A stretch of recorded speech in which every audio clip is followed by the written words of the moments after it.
It's time to dive beneath the surface and into the minds and hearts of your favorite celebrities and pop culture icons. Welcome to Up and Adam. Hey guys, what's up? You're watching Up and Adam. My name's Adam Newell. And for those of you who don't know me, I'm the guy bringing you guys all the weekly interviews and recaps from your favorite celebrities and pop culture influencers. But for those of you who do know me, you know that that's not why we're always here, right? Guys, if you haven't already, go ahead, smash that like button, subscribe to my channel, and hit that notification bell because you don't want to miss anything we have coming up. And with that being said, let's jump right in. Okay, guys, so we are back to talk about the Real Housewives of New Jersey, and there are a few things happening that we just have to address here. One is Teresa Giudice's divorce and the ins and outs of what that actually looks like, what that divorce settlement was, and how easy it technically was to go through it. And then also, Real Housewives of New Jersey was busted. They were busted and accused of bad editing and manufacturing storylines. Okay. Let's just start with Teresa Giudice's divorce. This is what we all thought was going to be a nasty divorce. Actually ended up playing out sort of quite nicely, I guess you could say. So if you guys remember back in one of the previous reunions, as Teresa was going through her divorce and she was talking about her husband being sent off to Italy, right? Now her ex-husband, Joe Giudice, he was deported to Italy after being convicted of a few crimes. We don't need to go there, but everyone thought after he was being deported, there is no way that he's not going to go after Teresa Giudice's millions of dollars. Well, he didn't. He didn't go after her millions of dollars, and this is why. As soon as Teresa got out of jail, she ended up working her ASS off, and she made sure that all of his debt was paid off. She paid off all of his debt through her appearances, her new book, being on the Real Housewives of New Jersey. She worked. Seriously, she worked. She did it the right way. She did it the legal way, and she took care of all of his debt, so he didn't have to worry about anything. Now, in return, everyone wanted to know, well, even though you paid off the debt, did you have anything in writing? When you sell the house, when you get a divorce, is he going to make you sell the house and split all of the proceeds 50-50? Not exactly. Actually, if you guys watched this past episode of The Real Housewives of New Jersey, Teresa Giudice is dealing with Michelle Paez, and that's her realtor. They're selling the house for about $2.25 million. You heard that right. Actually, I would honestly think that it would be a lot more than that, especially the size of the house. But I guess at the end of the day, it's still New Jersey. I'm thinking maybe Los Angeles prices are, I don't know what I'm thinking. I just would have thought that the house would have been a little bit more expensive than that, especially being a custom built house. However, it's not. The house is still on the market. They're waiting for it to be sold. And in the meantime, we were able to witness a conversation between Teresa and Joe. When Teresa's talking to Joe about the sale of the house, he's like, listen, it's your house. You could do whatever you want with it. When you sell the house, he doesn't want any money. He just thanks her for paying off all of his debt. And he's like, it's yours. If you sell the house is paid off. You sell it and you make $2.25 million. Go ahead, Teresa, stick that right in your pocket. And that's exactly what I'm sure she plans to do. I think that Joe Giudice believes, out of respect for her and their 4 daughters that they have, just knowing that Teresa has really been mucking it, working, again, her ASS off, making sure that her daughters are taken care of, making sure she's not only a great mother, but also a great provider for the family, and all the bills are paid, the lights stay on. Joe Giudice respects that, and he's like, you can keep everything. You deserve it. You earned it. It's yours. Shocking. No one was expecting that, especially, again, not Dolores or Joe Giudice or Melissa Gorga. However, Teresa stood in her truth the whole time. She stood in her conviction of saying, listen, there is no way Joe won't do that to me. He won't go after me. And Joe Gorga said, well, we didn't think that he would do a lot of things that he did, making Teresa probably question what was going to happen. But at the end of the day, we're all happy that it worked out in her favor, especially after everything she's been through. If you watch this past episode, you'll see that Dolores kind of pointed out this woman has been through it all.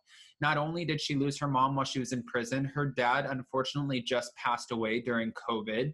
She spent time in jail. Her husband was deported. She had to pay back millions of dollars. She lost millions of dollars before having to pay it back. I mean, it was just one thing after another.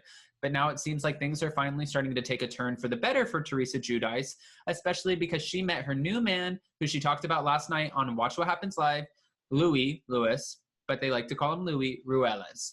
Teresa and Louis just bought a $3.3 million home together. And Teresa said on Watch What Happens Live that this is an investment home. Now, Andy Cohen did have a very important question, a great question, and I don't understand why these housewives continue to marry new men without signing prenups. But his question was, hey, Teresa, will you get a prenup? She was shocked. Her face kind of went white, and she sat there and she's like, I don't know. I haven't thought about that. Wrong. You have your daughters to support and provide for. You cannot just give up your money like that, especially if something goes wrong with Louis Ruelas. If something goes wrong, then Teresa is technically screwed in this case. He can take whatever he wants because if you sign that paper, you get married, then it's 50-50. What if he doesn't have the same finances? Also, what if he does? We don't know what his finances look like. What we do know is there was a problematic case that was going on through 2020 with Louis and his ex. I believe it was his ex-fiance, but it might have just been an ex-girlfriend where they settled so it wasn't a public matter. Now, I think that's really genius, especially because his new girlfriend, being Teresa Giudice, is a very, very public figure, especially when it comes to the Real Housewives of New Jersey and Bravo. We know who she is. You see her walking down the street, you'll know who she is. And you can't have these sort of skeletons in your closet when you're dating, let's just call her a celebrity. So with that, we want to say good for you, Teresa. Keep on trucking along. We hope that everything works out. We can't wait to see you with Louis. We can't wait to see that relationship play out on screen, and we're happy for you. In the meantime, I want to jump back to Real Housewives of New Jersey, the producers and the network accused of staging scenes and bad editing. So there was a fan who woke up one day and on Instagram commented, was it just me, or did in 1 minute Margaret's fingernail polish go from dark blue or black, whatever color it was, to white? Well, no, it wasn't just you. When they posted the photos comparing the fingernail polish, everyone jumped right on it. They're like, wait a minute. So this woman is literally sitting here crying. She's talking to her ghostwriter about her previous relationships, about what she went through, and how Joe has been the most nurturing relationship she's ever been in. And how Joe has been the most nurturing relationship that she's ever been in. And she's crying, she's wiping her eyes. I mean, it's a whole production. But now fans aren't buying it. Fans aren't buying it because they feel like this is so staged. How did your nail polish change? Are you acting this out? All of a sudden, do we have an actress for a housewife? Is that what's going on? What happened along the way to where your nail polish changed? Now, being around the reality TV world and production a little bit in my day, I can definitely tell you that I've seen where scenes have been refilmed. Fans have caught it on several different franchises on Bravo. They've also caught it on TLC. They just caught it on TLC's 90 Day Fiance with this woman, Stephanie, who was, well, that's a whole nother story, who was filming with her new boyfriend, Harris, who had a cousin. Anyways, she had her hair down in one scene, and then all of a sudden the camera pans back over and her hair's in pigtails. Bad editing. Now, I don't know exactly why they do this. Maybe the sound was off. Maybe they didn't get the right shot. Whatever it is, it just makes the reality part of reality television not seem so real. Fans are picking this apart, and they don't want to watch something that they feel like is so pre-produced. We don't want, as fans, Bravo super fans, to watch these pre-produced storylines and wonder, what the hell is going on? Is this real? Is this not real? Did Teresa actually hear a rumor about Jackie Goldschneider's husband, Evan? Or did she just make that up and now, at the detriment of Jackie's family, Teresa has a storyline? Right? Did Margaret make up this story about how she came up in her business and her previous relationships? Or did she want a storyline? We don't know anymore at this point, and that's what people are starting to get a little bit pissed off about. However, we do have to remember that the network and Bravo and the talent, they all have a job to do. And sometimes you have reshoots and that happens. But with that, we're just not expecting so much raw emotion in the tears and the really putting it on the exact same way. I mean, it's quite impressive. She could win an Emmy for this, Margaret Josephs, to be honest with you. With that being said, that's Teresa Giudice's divorce settlement. That's also what's going on with Margaret Josephs and the bad editing and what Real Housewives of New Jersey is being accused of with the staging the scenes. I do want to say one more thing, though. Teresa Giudice alluded to the fact that it wasn't just a random person who told her about Jackie Goldschneider's husband, Evan, cheating. It was someone within the cast. She said this last night on Watch What Happens Live with Andy, and Andy's like, really? Well, we're going to have to get into that in the reunion. She's like, look, I didn't want to be a snitch. I don't want to throw somebody under the bus, but if I have to, I will. She was like, I didn't want to talk about it and go narc him out, but if that's what I need to do, I will do it.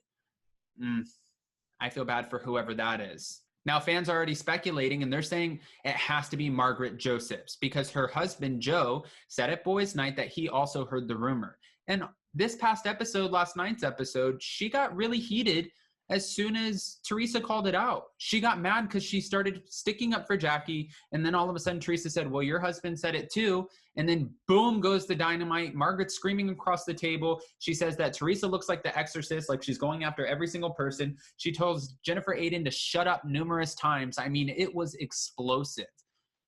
That leads me to my next question. Do you think it was Margaret Josephs? Do you think anyone in the cast actually shared it with Teresa? Or do you think Teresa is just trying to take the heat off of herself? I'm sure there's so many opinions, so many answers to the questions that I'm asking, and I can't wait to hear what you guys have to say. But before we go, if you haven't already, go ahead, smash that like button, subscribe to my channel, and make sure you hit that notification bell because you guys don't want to miss anything we have coming up. With that, we'll see you next time. Bye, guys. Check us out every Monday and Wednesday.